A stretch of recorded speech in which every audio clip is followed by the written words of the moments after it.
taking office to, well, you'll see the video, less than a full house. So was it a success?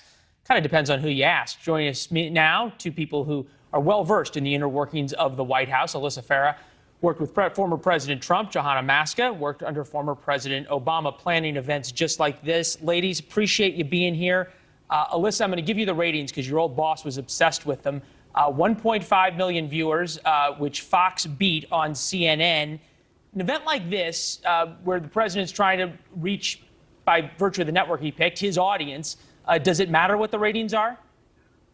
Well, it certainly matters. Listen, it's a funny shot that there's a half-empty room and you couldn't pack the live audience.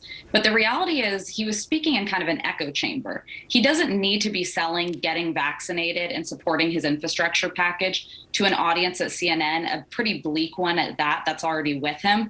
So if I'm rating the actual teleconference itself, I would say, you know, it was a 5 out of 10 stars. He's got to branch out. He's got to go in unfamiliar, uncomfortable territory. Take his message to Fox. Take it to News Nation. Those are the folks who need to hear from him.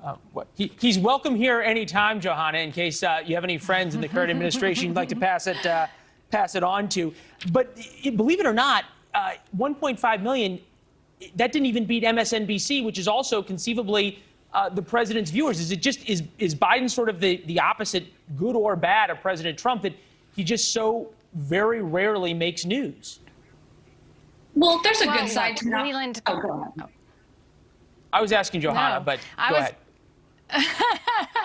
Well, I was going to say, Leland, first, congrats on your new show. Very excited to be here with you and with my friend Alyssa. We definitely worked for very different presidents. But here's what I would say about speaking to an echo chamber. Come on, Alyssa. I mean, Trump spoke to Fox News. It was October 8th, 113 times. In that same time, he talked to CNN 0 times. Now, I think there's a lot of room for engagement of more media, but I would say, you know, the whole idea is to speak directly to the American people, and he did that because he did a town hall, which he also outscores Trump. To be fair to President Trump, he was the most available president ever. I covered both President Obama and President Trump.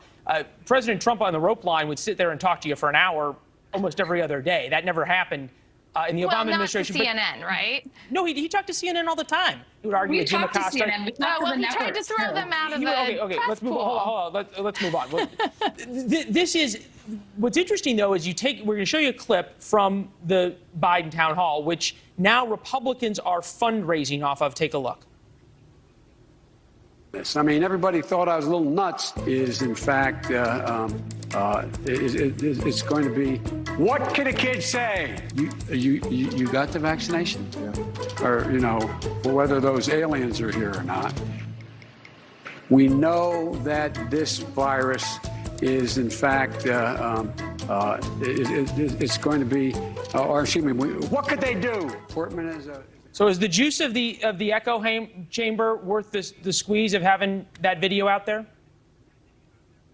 Well, listen, come on here. No, Johanna, go ahead. Oh, that was for you.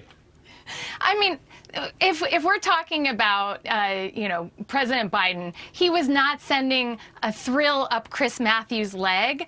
But when we're talking about President Trump, he told Americans to drink bleach to prevent the coronavirus. I think these kinds of fundraising emails, though, are problematic because they divide Americans further. And that's one thing I think, like, both of us want to see more Americans come together and try to find consensus.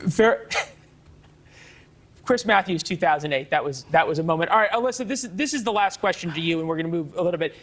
Axios today noted that President Biden's administration has given over 1,000 TV interviews to local television stations.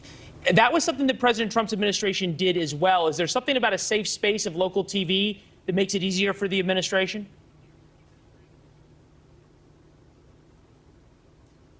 I don't. At this point, the technical gremlins have come to get us. We had Alyssa for a little while. We've lost her now. Johanna, feel free to take that. Yeah, no, I think the only way you can actually change people's hearts and minds is by going to local press. Yeah. And it's an important strategy with misinformation out there. And so I applaud what News Nation is trying to do in bringing local anchors into a national news platform, because I think it's crucial that we have trusted, local, factual news for communities so that we can all make progress in America. And I think that's what all of us Johanna, want. flattery will always get you back, and we'll be right back. See you soon.